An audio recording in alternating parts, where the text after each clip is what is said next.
That is one of them old-fangled fuel-drooling gasoline toilets.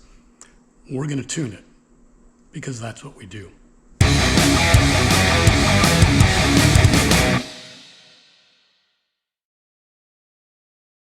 Welcome back to the laboratory.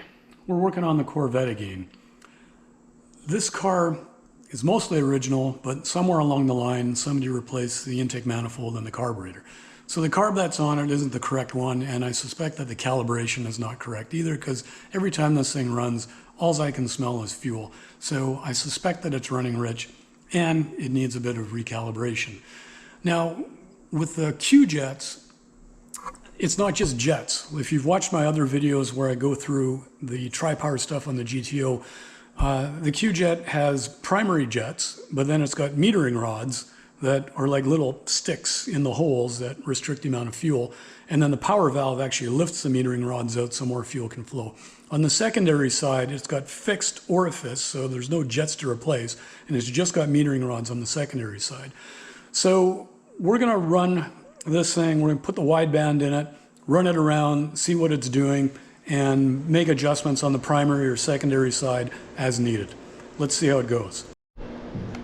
So, being that this is an analog car, we can't exactly tap into... Anyway, we can still use our wideband on an analog car like this, but we're going to have to resort to an analog type of data logging system.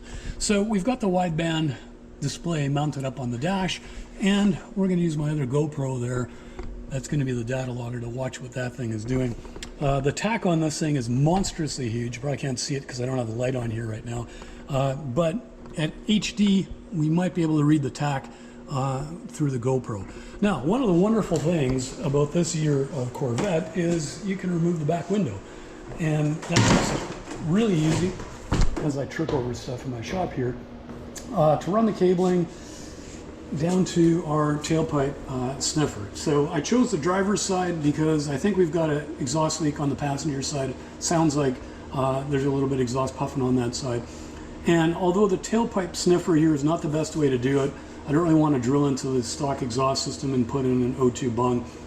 So this isn't going to give us an accurate reading at low exhaust flows, so we can't use it to tune the idle. We'll have to do that old school with like a vacuum gauge and a tack. But for part throttle and wide open throttle, this is actually going to give us a fairly reasonable idea of exactly how rich or lean this thing might be. So let's jump into the car, let's get it up to temperature, and let's see what it looks like. All right, we're in the Corvette. We've got it up to temperature, and it's idling actually at like 14.5 to 15, which is, if you can see that.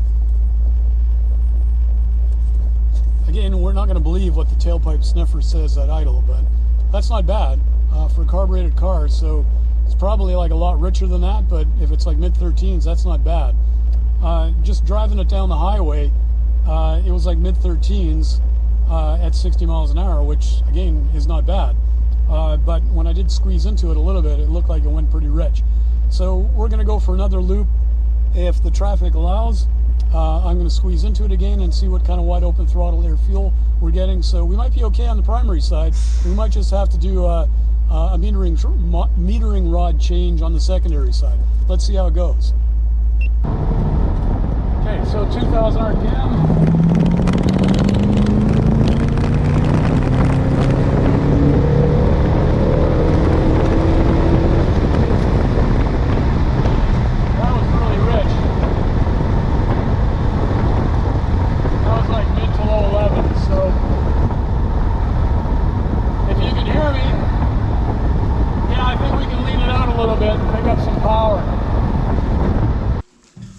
So one of the wonderful things about a QJet is how easy it is to change the secondary jetting. And by jetting, I mean we mean air fuel mixture, because we can't adjust the jets. All you need is a small screwdriver and undo this little screw. I'm going to take my gloves off because you do not want to drop this screw down the carburetor.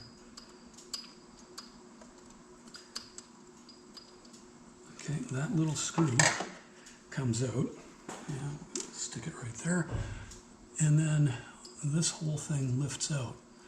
And what you see there are the secondary metering rods. So these taper down to a point. Let me try and show you this a little closer. So these taper down to a point here, and they get lifted out of the orifice. So as they get lifted out, more fuel can flow through the orifice. And the size of the tip here is going to determine how rich or how lean it's going to be. The smaller the tip, the richer it's going to be, the more fuel it allows to flow through the hole. The bigger size of the tip means it's going to lean it out. So we're going to get the micrometers, we're going to measure these, and there's a code on here too, which I can't see right now because I'm old and I need reading glasses. We're going to check the codes on here, we're going to measure them anyway, and then we're going to see if we can find something that's a little bit bigger in diameter, try and lean out the wide open throttle air fuel a bit. All right, so I checked the code on here and they both say CA, which if memory serves is like 44 thou tip size. Now, I'm going to measure this with my calipers here because it shows up better on video than using a micrometer, but we're getting 43 and a half. So yeah, 43 and a half on both of those. So if memory serves me, there's an AX rod that is slightly bigger. So we're going to go and call around my friends and see who's got some AX rods that we might want to try in here, and then take another pass and see how lean it's going to go. All right, so I sent out the call, and the first friend that responded was my friend Wally, and he's got some CH metering rods. So if you compare, if you can see the difference here, these are the DA ones that were in there. The CH ones actually have a longer taper, so it's going to richen up slower, which is probably not a bad thing. And the end here is much bigger. And let's just get a measurement on that. So we were at 44 thou on the DA rods. These ones are now measuring 56 thou. The other thing I didn't mention is the hanger itself that holds the metering rods. There's different hangers that have different heights that will also affect how quickly it goes rich and lean too. So I got a couple of different hangers that I can experiment with too. So first things first, we'll try the bigger metering rods with the existing hanger, and if I'm still not happy with that, then we'll start adjusting with hangers as well. All right, so to make sure that we drop these things into the appropriate holes, like that, and then we're going to get a tiny little screw and try not to drop it in the carburetor.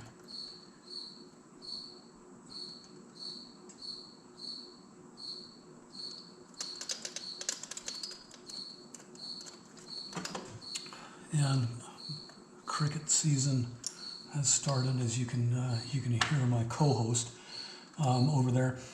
Okay, so same hanger, thicker metering rods, bigger taper, should slow down the richening. We'll make another run. It'll be tomorrow because it's dark now, and I don't feel like going 100 miles an hour in the dark with questionable headlights. And if this still doesn't work, then we can experiment with different hangers. And if we're still not happy with it, the other thing we haven't talked about is there's a cam that affects how quickly the hanger lifts the rod. So we can experiment with different cams too. But let's see how this goes, and see what the wideband looks like, and see if we need to make any further adjustments after that. Start recording. Okay, here we are, first run with the other metering rods in there. So again, third gear pull from 2000 RPM.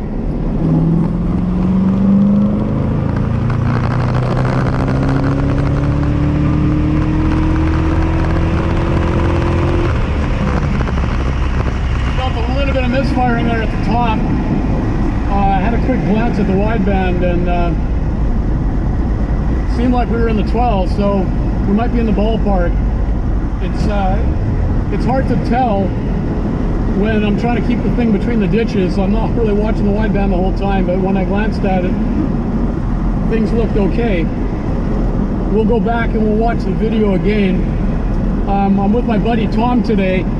He brought like a massive horde of metering rods, so we can make as many laps as we need today until we run out of gas. We've got lots of metering rods to choose from to try and make this thing perfect. So we'll go back and watch a video and see if we need to make any more adjustments. So we watched the video and I'm totally happy with the wide open throttle air fuel. It all looked good. Part throttle is still a little bit rich and idle is still a little bit rich. So I'm going to dial in just a half a turn on each one of these idle screws here. And then we're going to go back and just make another lap and see if that's tightened things up a little bit. If not, come back and give it another half a turn. And we just keep turning it until the idle quality just starts suffering, or until I get an air fuel ratio that's lean enough that I'm happy at part throttle and idle. So let's take a lap, put the air cleaner back on, and let's take a lap and see how this looks. All right, so just driving around a little bit, and I can already see that it's a little bit leaner than it used to be. Just roll up the other window so maybe you can hear me here. If you're just cruising around at like 30 miles an hour, try and slow down here to like 30 miles an hour. It's too easy to drive this thing too fast. So loping along now, we're like mid 13s to 14.0, which is about perfect. Again, for a carbureted engine with slow burn chambers and old school pistons and everything else. So pretty happy with that. And if I speed up to highway cruise now, got a lot of big block torque, no need to downshift. So 60 miles an hour, we're in like the mid to low 13s now, which, yeah, I'd like it to be a little bit leaner. So I mean, if I really want it to be anal, I could go start playing around with power valve springs on this thing, but for now I'm going to say that's close enough. The big problem with this carb was the wide open throttle was just crazy rich in the 10, so we fixed that, and the part throttle was kind of close enough that just a little bit of tweaking on the idle screw was enough to make me happy. If this was a fuel injected car, you know, I'd be running it like way leaner. We'd be running like 14.6, 14.7 cruise, but for carbureted, I'm really happy with that right now. So this video kind of backfired on me. I was going into it expecting that we were going to have to do the secondary metering rods, we were going to have to do a hanger, we were going to have to do the primary metering rods, primary jets, idle screws, all that stuff. It was going to be a thorough video on tuning a QJet, and this went way too smooth. So we made one change to the secondary metering rods, thanks again to my friend Wally, and air fuel was right where I wanted it to be. Made a half a turn to the idle mixture screws, and part throttle and idle now is right where I want to be. So sometimes things work out. Anyway, if you've watched this far, thanks for watching. Like, comment, subscribe, etc. If I get this video posted in time, you might see this thing at the Manitoba Gassers and Vintage Drags September long weekend at Interlake Dragway. Other than that, as usual, be kind, be humble, be kind to crickets. See you next time.